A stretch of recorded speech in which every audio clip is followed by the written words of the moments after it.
In this video, it's the battle of the lettering tablets, the Surface Pro versus the iPad Pro.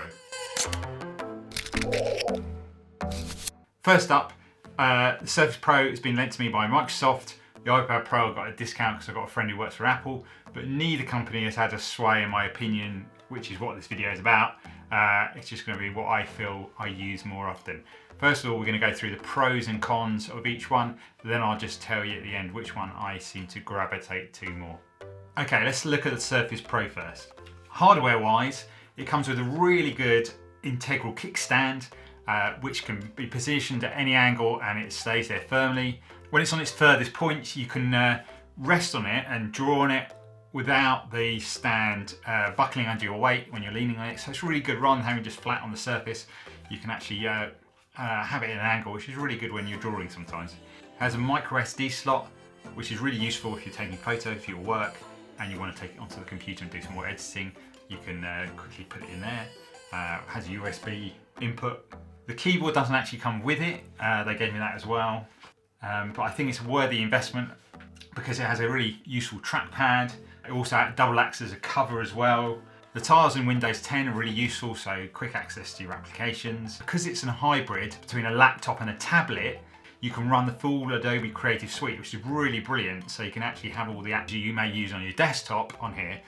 I thought I was going to use that a lot, but actually I found that I use Sketchbook Pro. Had a variety of brushes, lots of options, layers, fairly easy to use, made the most of the Surface Pen. And talking about the Surface Pen, I found it a really good shape to hold, had a good texture on the nib. So rather than being a smooth bit of plastic, it's sort of like a textured bit. So it gave me a bit of the friction I needed compared to what, when I get that friction from paper. Also comes with 4 spare nibs, a bit like the Wacom tablets do, which give you a variety of different textures on it. You get 2H, H, HB and B, so depending on whether you want it smooth or rough. On the top, you have a button which you can program, but also you can use it as an eraser, so you don't have to select a different brush to rub stuff out. It has a battery inside it, has a really small 4A battery, and that lasts for ages. I haven't had to, over the past 6 months, haven't had to replace that battery. It's still going. It's a nice size, and it has on the side of the Surface Pro, you have really strong magnets where it can stick to, so when you're using it, you can just stick it to the side, or you can, if you've got the cover, you can just clip it to the top of the cover. So that was really useful, having that option to carry it with it rather than having to have it in a separate compartment. The things I didn't really get on well with the Surface Pro is logging in. Face recognition was very slow. Because it's a laptop, it took a little bit of time to sort of start up every time I wanted to use it. Sometimes it wouldn't recognise my face with the face recognition, especially if I'd had a shave. So I'd have to flip up and then put my pin in. Windows 10 itself, not the tablet mode, but Windows 10, the operating system. Haven't used Windows since probably Windows XP, and I still don't get on with it that well. I find it not particularly easy to use compared to what I'm used to on a Mac. The Surface battery was okay. I suppose because it's a laptop as well, it was using up more battery power while it was asleep. So when I turn it on, I'd see that it was a lot lower than I thought it might be. And I also found that there was a bit of lag, especially in Photoshop when I was drawing with the Surface Pen. I don't know whether that was an issue with Photoshop, issue with the performance, issue with the actual pen. There was a little bit of lagginess on the pen. Don't know why that is. Less so in Sketchbook Pro, but more so in Photoshop and sometimes in Illustrator as well. Also, depending on what brushes you were using, that could also cause a lot of lag as well. One last thing is that my hand was getting pretty warm when I was using it for a while. It's probably because it's a laptop and it's got a lot more going on inside than the tablet has. Now to the iPad Pro. I love the fact the iPad Pro is probably half the size of the Surface. It doesn't get warm. The screen is really good, really clear. The range of apps is amazing. The one I use the most is one called Procreate. You've probably seen some of my videos I've done with that. That's the app I spend most of the time in, and utilises the strengths of the Apple Pencil quite well. There's no lag in it. When you can tilt the Apple Pencil, and there's different settings you can adjust for that as well. It was fairly natural, really easy to use app. Everything is intuitive. You can use finger gestures to undo, to copy and paste, stuff like that, which is really, really handy, so you don't need an external keyboard. Other apps that you can build vector stuff and similar sort of thing. Affinity Designer is one of them, becoming an amazing application that's like Adobe, Photoshop and Illustrator all wrapped into one.